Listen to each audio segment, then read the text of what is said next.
ఎన్టీఆర్ జిల్లాలో ఆ మాజీ మంత్రి నారాజ్ అయ్యారా? తనకు ప్రభుత్వంలో కీలక పోస్టు దక్కకపోవడానికి ఎమ్మెల్యేనే కారణమని ఆయన భావిస్తున్నారా? అందుకే సొంత పార్టీ ఎమ్మెల్యేను ఆయన టార్గెట్ చేశారా? ఆయన ట్వీట్ వార్తో కూటమి నేతలు ఉక్కిరిబిక్కిరవుతున్నారా?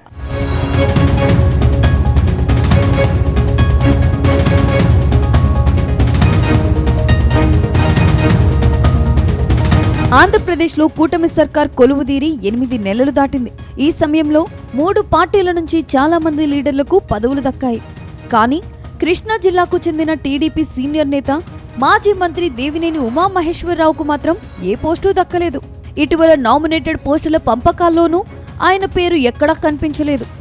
అయితే నామినేటెడ్ పోస్ట్ అయితే దేవినేని అర్హతకు సరిపోదనే కారణంగా ఆయనకు ఇంకా పెద్ద పదవి ఇస్తారని ప్రచారం సాగింది. కానీ ఇప్పటి వరకు అలాంటి ఊసే కనిపించకపోవడంతో ఆయన అసంతృప్తితో బయటకు వచ్చినట్టు తెలుస్తుంది.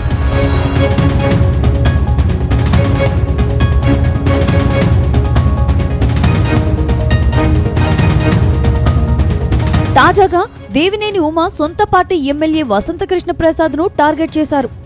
ట్విట్టర్ వేదికగా రేషన్ మాఫియాపై దేవినేని ఉమా రెచ్చిపోయారు. గత ప్రభుత్వంలో రేషన్ మాఫియా ఆగడాలు హద్దుమీరాయి. వేల కోట్ల రూపాయల రేషన్ బియ్యాన్ని వైసీపీ నేతలు దేశం దాటించారు. ఆ కేసులు వైసీపీ నేతలను జైలుకు పంపేలా చేశాయి. ఈ ఆగడాలన్నీ గమనించిన రాష్ట్ర ప్రజలు కూటమి సర్కార్కు అధికారాన్ని కట్టబెట్టారు. కానీ రాష్ట్రంలో సర్కార్ మారినా రేషన్ మాఫియా దోపిడీలు మాత్రం ఆగలేదని ట్వీట్ చేశారు.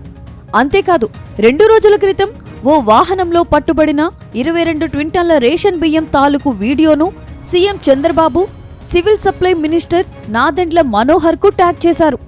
ఈ ట్వీట్ తో మాజీ మంత్రి దేవినేని ఉమా సొంత పార్టీ ఎమ్మెల్యే వసంతకృష్ణ ప్రసాద్ ను టార్గెట్ చేశారని మైలవరం నియోజకవర్గంలో జోరుగా ప్రచారం జరుగుతుంది.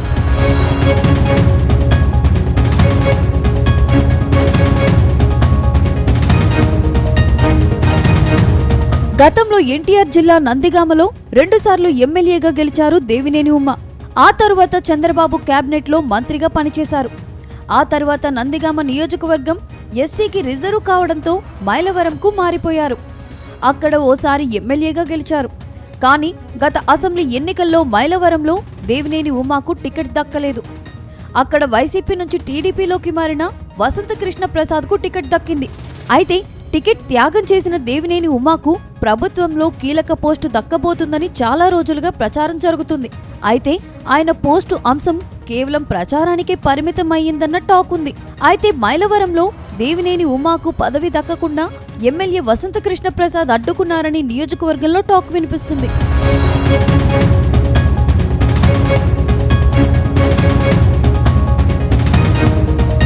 అయితే కొద్ది రోజులుగా పార్టీ కార్యక్రమాలకు దూరంగా ఉంటున్నారు మాజీ మంత్రి దేవినేని ఉమా. ఇందుకు కారణం ఆయనకు పదవి దక్కకపోవడంతో సైలెంట్ అయ్యారని అనుచరులు చెబుతున్నారు. ఇటీవల నందిగామలో అన్నా క్యాంటీన్ ప్రారంభోత్సవానికి దేవినేని ఉమా డుమ్మా కొట్టారు. అయితే నియోజకవర్గంలో ఎమ్మెల్యే వసంతకృష్ణ ప్రసాద్ను కాదని దేవినేని ఉమా రాజకీయం చెయ్యలేని పరిస్థితి అక్కడ నెలకొందట. అందుకే ఆయన పార్టీ కార్యక్రమాలకు దూరంగా ఉంటున్నారట. అందుకే తనకు ఎమ్మెల్సీ పదవి ఇవ్వాలని పార్టీ అధినేతపై ఒత్తిడి పెంచే ప్రయత్నం చేస్తున్నారట. కానీ హైకమాండ్ నుంచి ఎలాంటి స్పందన లేకపోవడంతో తన అసంతృప్తిని ట్వీట్ రూపంలో వెళ్లగక్కినట్టు ప్రచారం జరుగుతుంది. మొత్తంగా ఈ ట్వీట్ తర్వాతైనా పార్టీ నేతలు దేవినేనిని బుజ్జగిస్తారా లేక ఇలానే వదిలేస్తారా అనేది తెలియాలంటే మాత్రం కొద్ది రోజులు వేచి చూడాల్సిందే.